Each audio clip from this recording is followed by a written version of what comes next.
When I was about 9 to 10 years old, I stayed with a friend for a few days. She was 12, 13 at the time. Her parents were away all week, and mine didn't know we were alone all that time. It was autumn, so the days ended earlier than usual. One evening we decided to go to the market near her apartment. There was another apartment building in front of the store that we had to go around. We went to the market, bought ice cream and other sweets for later, and something for breakfast. While going back home, it already got dark outside, and the stars were really bright. We wanted to stay outside a little longer, so we sat on the green bench that was right in front of the apartment building I mentioned before. We watched the stars and ate our ice cream while talking. Eventually we got bored of stargazing and started looking into the windows of the building, which was about 12, 15 stories high. It was an old building with green walls and no balconies on the side we sat on. We joked about what we saw in the windows, old furniture, old people living there, etc. It was fun until I noticed a light in one of the windows on the very right. It was on the 7th or 10th floor. A white room with a hanging man inside. I remember that he had grey sweatpants and black socks on him. I stared at him for less than a minute and couldn't believe my eyes. My friend asked me what I was looking at. I replied that I thought I saw a bat fly by. In fact, I thought I was delusional. At that time, not so long ago, my uncle hanged himself and it was really devastating for me. Well, it wasn't an illusion. I looked again. The man was still there. I panicked and told my friend that I was getting cold and that we should go home. She agreed, and I moved away from the building as fast as possible. We got home and I went to the bathroom to calm down. I wasn't crying, I was in pure shock and shaking all over. The rest of the night we spent normal. It happened a long time ago. I no longer have contact with this friend. I never told her what I saw, I never told anyone.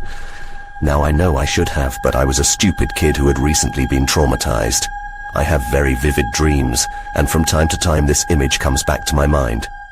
So, my neighbor, Lynn, who was also my best friend, was murdered by her ex-boyfriend on the sidewalk in front of her house.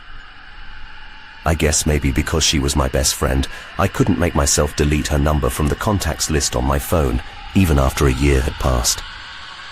Every so often when I deleted people I no longer wanted to hear from, or no longer needed to call, or couldn't remember who they were, I would think about deleting it, but I could never go through with it. I don't know. The idea of deleting her just seemed like too much. So one day I scrolled past her name looking for somebody else's number and wondered what would happen if I called her. The phone rang twice and she answered. I thought I was going to faint from the adrenaline shot that exploded inside my head. I said, "Linny, is that you?" She said, "Hello?" And I said, "Linny, can you hear me?" She said, "Hello," again, and I said, "Hey Linny, it's me." Then she hung up. I thought about calling our other friends and telling them, but I realized how crazy I would sound and how much I might upset everybody, so I didn't. The next day, I called the number again and she answered again, and once again she couldn't hear me. I called her 8 or 10 times over the next few days before she finally stopped answering the phone. I kept calling. I'm not proud of it, but there you go, even though the calls went straight to voicemail. I would have left a message, but the box was full. I tried texting, but she didn't respond. I finally decided, okay, just one more time, and this time she answered. She said, "I don't know who you are, but please stop. You're scaring me." I felt like the biggest jerk in the world. I mean, in her last minute alive, she'd been afraid of a man who wouldn't stop calling her, and I certainly didn't want to be the guy that frightened her after she was dead. That breaks my heart to even think about. I wished I could have apologized, but that would have meant dialing that number. I didn't call her again. I stopped texting, but I also didn't delete her contact. I just couldn't, and still can't. A month or so later, when our friend Betsy mentioned Lynn one night at dinner, I asked her if she still had Lynn's number on her phone. She did. I said, "I wonder what would happen if you called it." She pulled out her phone and called. She listened for a minute and shrugged. "It's been disconnected," she said. "What did you think was going to happen?" I kind of halfway laughed and said, "I was hoping she would answer." Betsy said, "I get that, but seriously, that's a little messed up." And that was the last time we talked about it. I haven't tried to call Lynn again, because I don't want to scare her, but I still wish she would call me. So, as it says, my partner's niece wanted to share some experiences she had. I'll preface this by saying that she is a very logical and smart kid. She's 15 and doesn't lie about these kinds of things. I could tell if she was, because she's an awful liar. Anyways, her family moved into an old house in which an elderly man passed. He died in the room her younger brother moved into. They also found a grave in their backyard for a man who passed in the late 1800s. One night, my partner's niece was laying in her bed, back to her open door. A lamp in the hallway was casting a little bit of light into her room. She rolled over at one point and thought she saw a black, shadowy figure standing in the room, just past the door where the light vaguely reached. She said in her half-wake, she managed to convince herself that maybe it was just a family member grabbing something and went to sleep. It wasn't until the next morning that she thought about it more clearly and realized how weird it was, and she's convinced it wasn't just a dream. The next incident occurred during the daytime. She and her brother were sitting in the living room watching TV when their dog started aggressively barking into her brother's room. Storyblocks Audio. The two were terrified to the point that they were too scared to get up and investigate, and the dog kept barking for several minutes. But then it scrambled back a couple of steps and followed something with its gaze that seemed to walk across the hall and into the niece's room.